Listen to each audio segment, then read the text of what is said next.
మహాభారతంలో ఎన్నో అద్భుతమైన కథలున్నాయి గదా. అవును, నిజమే. అలాంటి వాటిలో ఒకటి ఏకలవ్యుడి కథ. మనకు సాధారణంగా తెలిసిన దానికంటే ఇంకా లోతైన విషయాలున్నాయి ఇందులో. అవును, చాలా లోతైనవి, ముఖ్యంగా అంతగా ప్రచారంలో లేనివి.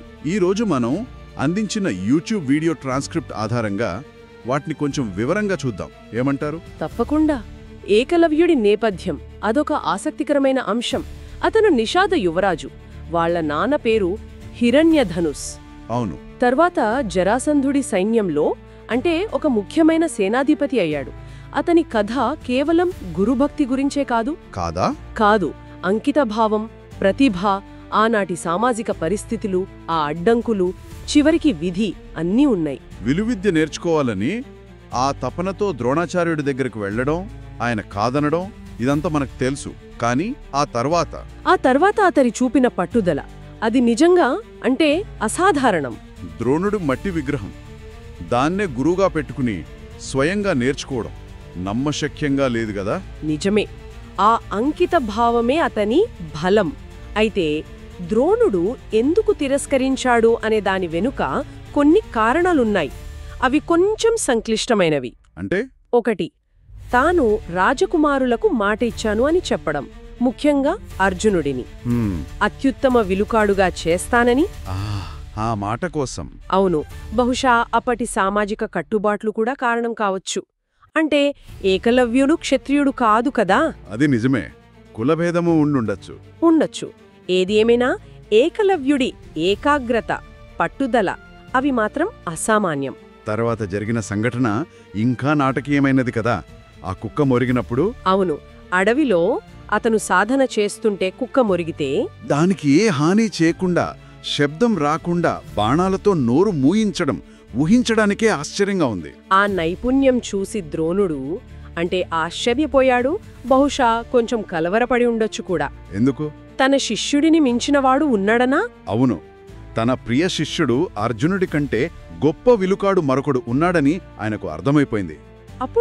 అప్పుడు తన మాట నిలబెట్టుకోవటం కోసం, అలాగే అర్జునుడికి పోటీ లేకుండా చేయడం కోసం గురుదక్షిణ అడిగాడు. అదే ఆ బొటనవేలు. అవును, కుడి చేతి బొటనవేలు. ఇది ఎంతో వివాదాస్పదమైన విషయం కదా. వినడానికే చాలా కష్టంగా ఉంది. గురుదక్షిణగా బొటనవేలు అడగడం అంటే అసలు ద్రోణుడు ఉద్దేశమేంటి? కేవలం అర్జునుడికిచ్చిన మాటేనా, లేక అంత ప్రతిభను అంటే అణచివేయాలనా? దాన్ని అనేక కోణాల్లో చూడవచ్చు.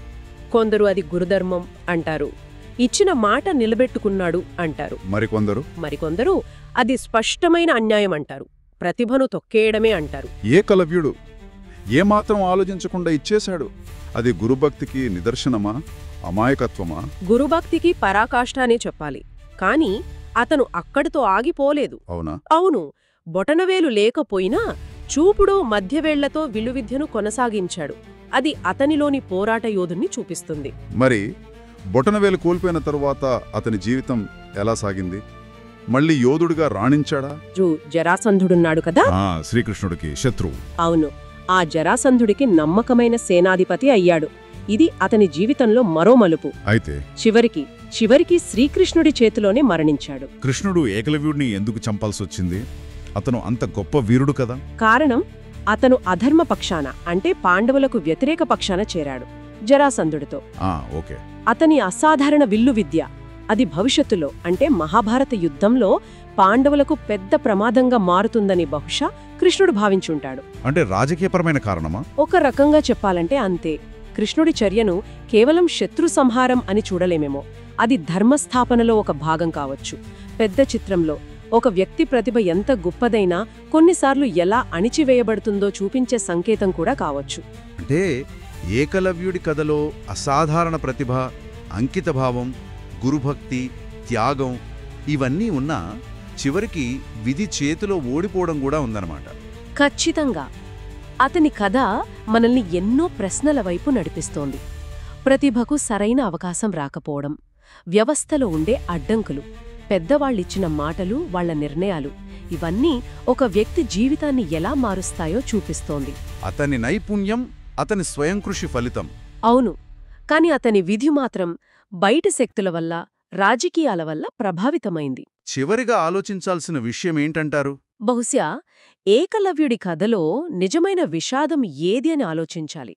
అద్భుత ప్రతిభకు సరైన గుర్తింపు, వేదిక దొరకకపోవడమా? లేక ధర్మస్థాపన లాంటి పెద్ద లక్ష్యాల ముందు ఒక వ్యక్తి ప్రతిభ, జీవితం కూడా కొన్నిసార్లు చిన్నబోతాయా? ఇది ఆలోచించాల్సిన విషయం.